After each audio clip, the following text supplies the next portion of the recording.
दोस्तों बड़ी अपडेट निकल के आ रही है। बिहार में बेल्ट्रॉन के द्वारा एक नई भर्ती जो है जारी कर दिया गया है। इसका जो है ऑफिशियली नोटिफिकेशन भी जारी कर दिया गया है।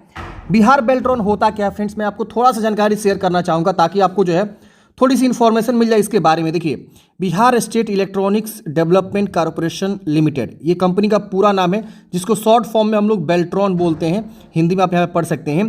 और ये ना एक बिहार सरकार की जो है ना अंडरटेकिंग कंपनी है, गवर्नमेंट ऑफ बिहार अंडरटेकिंग। मतलब जो है ना इसके जो भी एमडी वगैरह हैं वो सब जो है बिहार के सरकारी कर्मचारी होते हैं। आप यहाँ देखेंगे माननीय नीतीश कुमार जी का जो है यहाँ पे लगा हुआ है, आईटी मिनिस्टर का यहाँ पे लगा हुआ है इमेज। इसके अलावा जो इनके जो मैनेजिंग डायरेक्टर हैं वो एक आईएएस हैं, देख रहे ना। तो ये जो है बिहार सरकार की एक जो है कंपनी है जिसके तहत जो है वैकेंसी यहाँ पे निकाली गई है। अब ये करता क्या है, देखिए पहले ये वैकेंसी निकाल देता है, मतलब फॉर्म भरवा लेता है, रजिस्ट्रेशन भरवा लेता है। उसके बाद से ये एग्ज़ाम कंडक्ट करता है, कंप्यूटर का 60 मार्क्स का जो एग्ज़ाम कंडक्ट करता है, और उसके बाद से टाइपिंग वगैरह कंडक्ट करता है। और उसके बाद से ये ना मेरिट बना के रख लेता है कि कितने कैंडिडेट्स जो है पास हुए हैं। और जैसे जैसे सरकार डिमांड करता है कि हम यहाँ जो है आउटसोर्सिंग के माध्यम से लड़कों को चाहिए, हमें टाइपिस्ट चाहिए, ऑपरेटर चाहिए, तो वो वहाँ जो है डिप्लॉय करता है, मतलब वहाँ वो भेज देता है और थोड़ा सा बीच में कमीशन कमाता है। यही इसका जो है रूल है, नियम है, समझ गए ना। तो इसी के अंतर्गत जो है वैकेंसी यहाँ पे निकाली गई है। थोड़ा सा सैलरी आपको जो है कम मिलता है, लेकिन हाँ अगर अलग अलग पद के अनुसार देखें तो अच्छी खासी सैलरी यहाँ पे देखा जाएगा। तो इसमें कितने तरह के पद आते हैं तो देखेंगे, डीओ की आती है, इसके बाद से स्टोनो की वैकेंसी आती है, असिस्टेंट की वैकेंसी आती है। इसके अलावा आप देखेंगे तो आईटी मैनेजर की वैकेंसी आती है। इसके अलावा देखेंगे तो आपका जो है ना एक और पद आता है जो कंप्यूटर से रिलेटेड जो है काम करते हैं। तो इतने तरह के पदों पर वैकेंसी जो है इनके द्वारा आती है। तो इसी के अंतर्गत जो है एक नई वैकेंसी यहाँ पे जो है आ चुकी है। आप यहाँ पे देख सकते हैं इनके सर्कुलर लेटर में, यहाँ देखेंगे तो रजिस्ट्रेशन नोटिस फॉर स्टेनोग्राफर 2024, यानी स्टेनो की वैकेंसी को लेकर जो है यहाँ पे इन्होंने जो है नोटिफिकेशन को जारी कर दिया गया, जिसको हम लोग अंग्रेजी में स्टेनोग्राफी बोलते हैं और हिंदी में आशु लिपिक बोलते हैं पद का नाम। यहाँ पे देख सकते हैं ये ऑफिशियली जो है नोटिफिकेशन है, 30 जनवरी के डेट में नोटिफिकेशन जारी किया गया है। और इसका जो है पूरा डिटेल नोटिफिकेशन आ गया है। 12वीं या पास हैं तो आप इस वैकेंसी के लिए फॉर्म को अप्लाई करेंगे। शैक्षणिक योग्यता वगैरह भी यहाँ पे सारी चीज़, उम्र सीमा वगैरह भी सब चीज़ यहाँ पे दे दिया गया है। सिलेबस के बारे में भी दे दिया गया है। और 13 फरवरी से फॉर्म फिलअप स्टार्ट होंगे, 5 मार्च तक आप फॉर्म को अप्लाई करेंगे। तो इसका रजिस्ट्रेशन जो है 13 फरवरी से स्टार्ट होगा। तो हम 13 फरवरी के डेट में कैसे रजिस्ट्रेशन करना है स्टेप बाय स्टेप एक वीडियो ला देंगे, ताकि आपको जो है फॉर्म भरने में किसी प्रकार के मिस्टेक ना हो।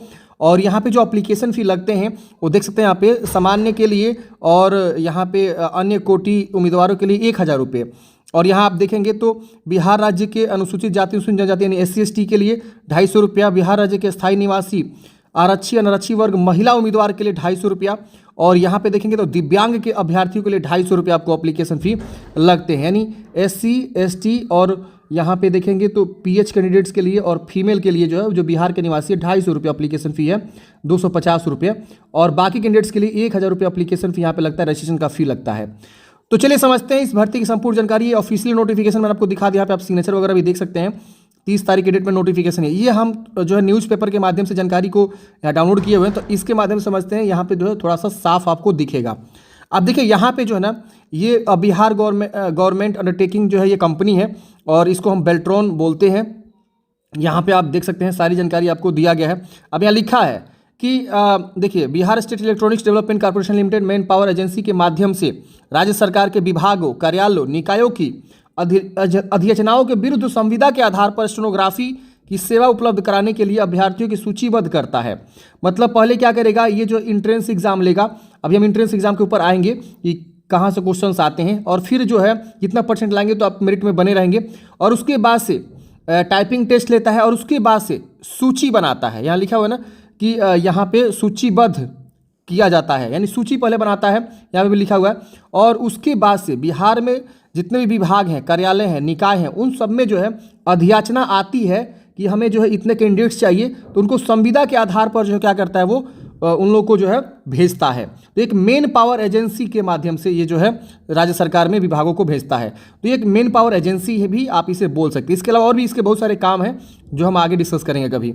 अब देखिए, संविदा के आधार पर सेवा देने के इच्छुक 12वीं पास और कंप्यूटर तथा हिंदी अंग्रेजी टाइपिंग एवं स्टेनोग्राफी का ज्ञान रखने वाले आशु लिपिक अभ्यर्थी ऑनलाइन रजिस्ट्रेशन हेतु प्रोत्साहित किए जाते हैं। यानी इसमें आपको हिंदी या अंग्रेजी टाइपिंग चाहिए, साथ ही साथ आपको जो स्टेनोग्राफी का भी ज्ञान चाहिए।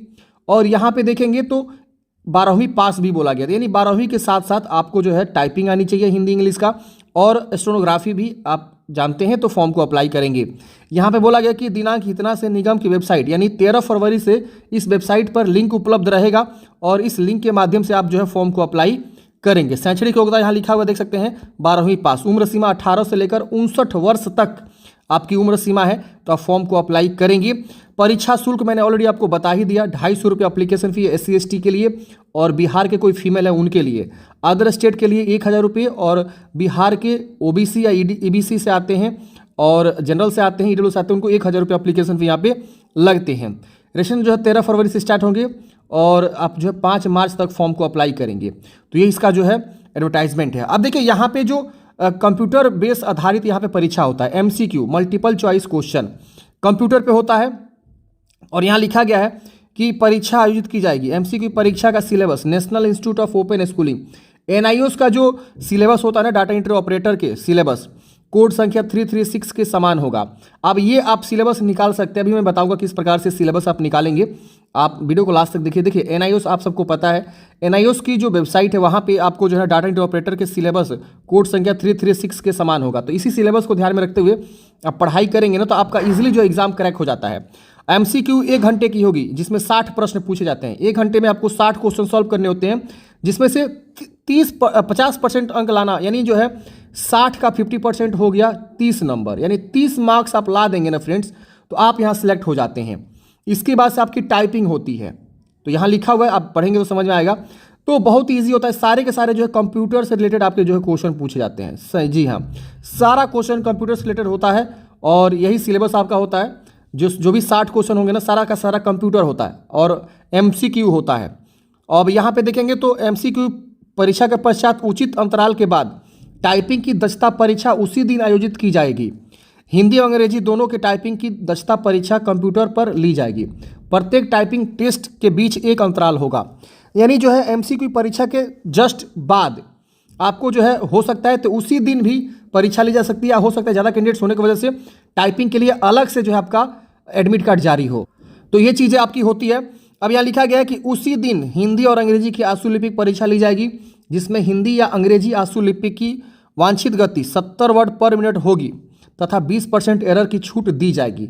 आशुलिपिक परीक्षा केवल हिंदी, केवल अंग्रेजी अथवा दोनों आशुलिपिक परीक्षा में बैठने के स्वतंत्र होंगे। स्टेनोग्राफी एवं टाइपिंग परीक्षा का मूल्यांकन MCQ क्वालिफाइड अभ्यर्थियों का ही किया जाएगा। मतलब आपको एक ही दिन टाइपिंग भी हो जाएगा, आशुलिपिक यानी स्टेनोग्राफी की परीक्षा हो जाएगी, और 70 वर्ड पर मिनट के हिसाब से या तो हिंदी वाला आप जानते हो तो अच्छी बात है, अंग्रेजी वाला जानते हो, दोनों अगर दोनों जानते हो दोनों के लिए आप टाइपिंग में बैठ सकते हैं। दोनों के लिए अगर एक ही जानते हैं तो एक ही के लिए आप जो है स्टेनो दे सकते हैं, अगर दोनों जानते हैं दोनों के लिए आप दे सकते हैं। टाइपिंग टेस्ट का जो मंगल फॉन्ट होता है वो आप जो है यूज करके यहाँ पे जो है टाइप की प्रैक्टिस करेंगे, और इसी पे ये लोग एग्जाम भी लेते हैं। मंगल फॉन्ट रेमिंगटन गिल आपका जो है कीबोर्ड का लेआउट होता है, इसी पे आपका जो टाइपिंग ली जाएगी। तो अगर कोई बंदा प्रैक्टिस करना चाहता है तो Mangal font Remington Gail keyboard layout पे वो जो है प्रैक्टिस करेगा। टाइपिंग दक्षता का स्तर अंग्रेजी में न्यूनतम 30 वर्ड पर मिनट जो है आपका टाइपिंग होता है, और 25 वर्ड पर मिनट हिंदी में आपका जो है टाइपिंग होता है। निर्धारित दक्षता स्तर पर महिला, अनुसूचित जाति, अनुसूचित जाति की प्रत्येक स्तर के मूल्यांकन 10% तथा दिव्यांग अभ्यर्थी को 15% अधिमानता दी जाएगी। मतलब इसमें जो टाइपिंग होता है उसमें भी आपको 10%, 15% कैटेगरी वाइज यहाँ पे छूट भी दी जाती है। आशुलिपिक परीक्षा हिंदी अंग्रेजी में प्राप्त अनुक्रमांक में मेधा सूची आधारित पैनल बनाई जाएगी तथा विभाग कार्यालयों निकायों से प्राप्त अधियाचना के विरुद्ध पैनल से प्रतियुक्ति 100 पॉइंट्स आरक्षण रोस्टर के अनुसार आरक्षण का लाभ दिया जाएगा। मतलब क्या कि आपका जो टाइपिंग बन जाएगा उसके बाद आपकी एक पैनल बनेगी। अब उस पैनल में जितने भी कैंडिडेट्स यहाँ पे सिलेक्ट होंगे उनका एक पैनल हो जाएगा, उस पैनल में लिस्ट होगा। अब वो लोग क्या करेंगे ना, उस लिस्ट के अकॉर्डिंग अब जहाँ जहाँ वैकेंसी आएगी तो आपको वैकेंसी में भेजा जाएगा, मतलब डायरेक्टली आपको ज्वाइनिंग कराया जाएगा। अब सरकार का जो है मान लीजिए गृह विभाग में आ गया वैकेंसी, स्टोनो की जो है 5 डिमांड है, आप 100 लोग क्वालिफाई हैं तो इस 5 लोग का भेज दिया जाएगा कि जाइए। अब साल भर नहीं आई, 2 साल आई तो 2 साल आपकी जॉब आपको नहीं मिलेगी। तो ऐसे होता है, ये लोग ऐसे ही करते हैं। अब बहुत सारे लोग ऐसे डाटा एंट्री ऑपरेटर में बहुत पहले फॉर्म भरे थे 2019 में, इन लोगों का एग्जाम वगैरह सब हो गया था, अब उस समय का कैंडिडेट्स, अभी भी बहुत से ऐसे कैंडिडेट्स हैं जो अभी तक ज्वाइनिंग नहीं हो पाया है। क्यों? क्योंकि वैकेंसी नहीं आ रही है, जितनी आ रही है उनके अकॉर्डिंग भेजा जा रहा है। अब काफ़ी संख्या है, 8,000 समथिंग वैकेंसी आई थी उस समय, कैंडिडेट्स को वो लोग मतलब सेलेक्ट किए थे। अब जैसे जैसे वैकेंसी आ रही है वैसे वैसे लोग भेज रहे हैं। तो ये सारी चीज़ें हैं। उम्मीदवार को फॉर्म भरने के पूर्व सावधानी बरतनी चाहिए। अपूर्व गलत कागजात वर्णित स्थान पर अपलोड नहीं करने की स्थिति में आवेदन अस्वीकार कर दिए जाएंगे। ऑनलाइन आवेदन फॉर्म के अनुसार आवेदकों द्वारा निर्देशित फॉर्म भरे जाएंगे एवं कागजात प्रमाण पत्र अपलोड करना होगा। तो ये सारी जानकारी फ्रेंड्स आप देखेंगे यहाँ पे जो है दे दिया गया है। और अगर आपके मन में कोई भी डाउट्स है इस भर्ती को लेकर, आप कमेंट